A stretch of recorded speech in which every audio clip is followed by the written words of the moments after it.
My name is Alex Alderson, and my research paper was going into the depths of what gambler's fallacy is and how it affects our community, and just kind of understanding chronic gambling and problems associated with it. So, this topic was chosen because to me, gambling felt really illogical, right? Like, most people lose, and with different games and different bets, it's different on the numbers, but there is never a positive turnout, as in more people are not making money than people are losing money at any game.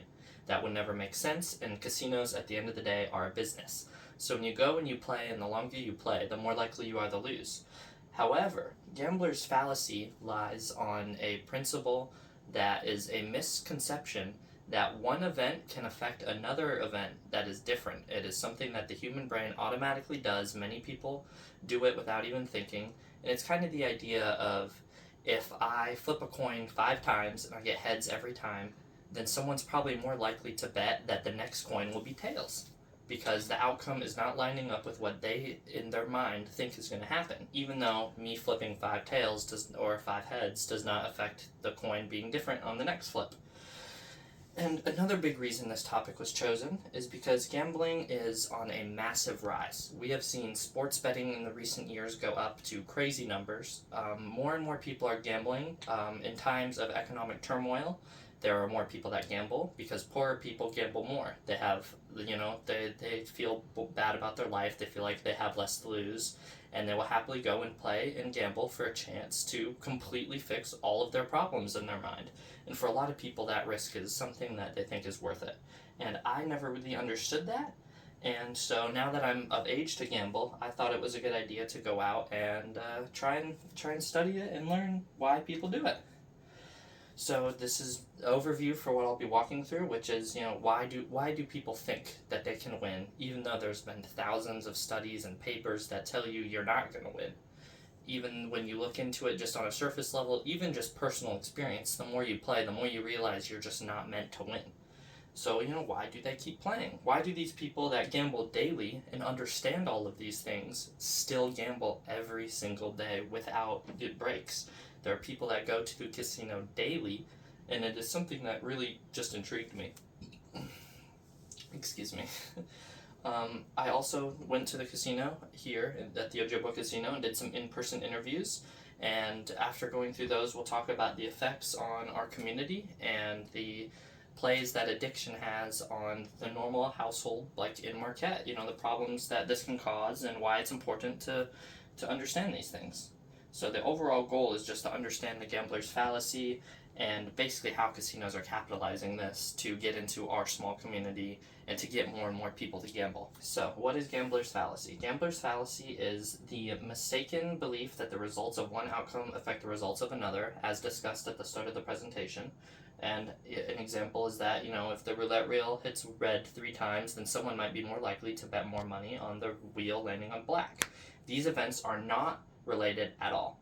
They are random events, and the effect of one event previously does not increase the outcome of another.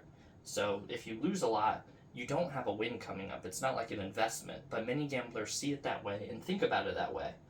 And gambler's fallacy is something that casinos are very aware of. They have many different strategies, like internment reinforcement, which is things like rewards programs, things like you see these massive jackpots with these big signs that talk about how much you can win. And when you do win, even smaller jackpots, there's lots of sounds, there's bells, there's alarms, and you can hear other people win when you're in the casino.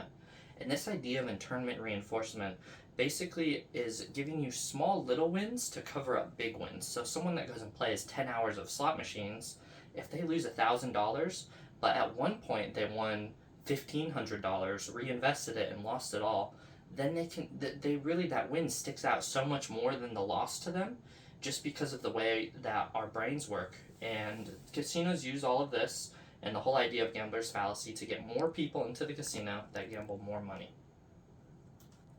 So this leads into a big topic of mine, which is daily gambling. I understand that maybe someone who just wants to have some fun, you go have some drinks or go out with some friends to the casino and you just want to have a good time. But I never understood chronic gamblers. which is basically just the same thing that we talked about with the idea of sitting down in one session, but over 15 years. These people, many of them barely keep track of their losses, and most of them really highlight their wins. Oh, I won 5,000 on a slot machine one time, or I played this great hand of blackjack and won so much money. And this is a large part of what keeps people playing, is masking their losses with these wins. And chronic gamblers, just the idea of what a chronic gambler is someone who just gambles more, who builds their life around gambling, who, and when they're not gambling, they think about how they're going to get money to gamble. They think about, where they want to go gamble, when they're going to gamble, who they're going to gamble with. And lots of these people find it to be a very important part of their life, even over 10, 20-year stretches, no matter how much money they lose. And all of that is basically just because of the psychological things that I've already discussed.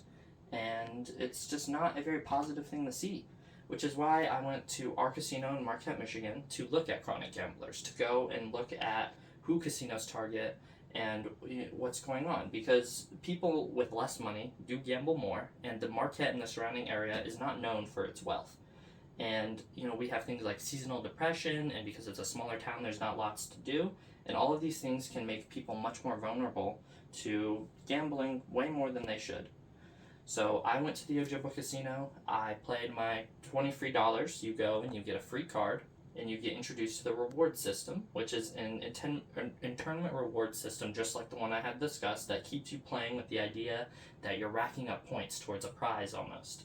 Even though you could just buy something outright with these prize points instead of just gambling, but people don't see it that way, your brain doesn't feel it that way, and a lot of that just relates to how the dopamine is released when you win, and then when you can save up these points and get something for free. So yeah, I went, and many of the people that I talked to, I learned that a lot of them have similar stories. Most of the people inside the Ojibwa Casino are older people who do not have a lot of money. There's a free shuttle that many people take because they either don't have a car because they've gambled their money away, or they cannot drive because they're very elderly. And lots of these people go and they play every day, and many of them barely keep track of their losses. They just say they feel like they haven't lost much. Lots of them say that they just do it for fun and because they don't have much else to do, and they think it's a good time to go to the casino and they have free soda and things like that, and they just stay in this positive area that has all of these lights and sounds, and it's something that people use as an escape. Gambling as a headline is just usually an escape for chronic gamblers from either money problems or social problems, or really anything that they feel like they need to get away from. And that's really what I learned by going to the casino, was that really was the case. It wasn't just numbers and research papers. Lots of our local community has major issues like seasonal depression or other at-home problems that they go and fix in the casino, or not fix, they alleviate in the casino. So in general, my reflection is that gambling is on the rise, and especially online gambling. Hearing that the sports betting industry was legalized in 2018 and has now amassed to like $240 billion annually is absurd. 98% of sports bettors do not make money. So this is not something that is working for people, it's not helping people, and it's going up and up and up the more that the younger generation is going into the world. My generation and people around my age, many of them, you don't see them in the casino. The casino's older people. They play online gambling websites, which there's hundreds of that are very easy to access. And sports betting is another way that people think, well, I can predict outcomes of games. I watched football for years. And that lays on the same gambler's fallacy principles as the other stuff. So the general conclusion is that I accomplished my goal of learning why people gamble. I got lots of new first-hand experience, and I can sympathize with many gamblers. I understand why you'd want to gamble. I see how it's fun. I won money when I went, and that was a really enjoyable process.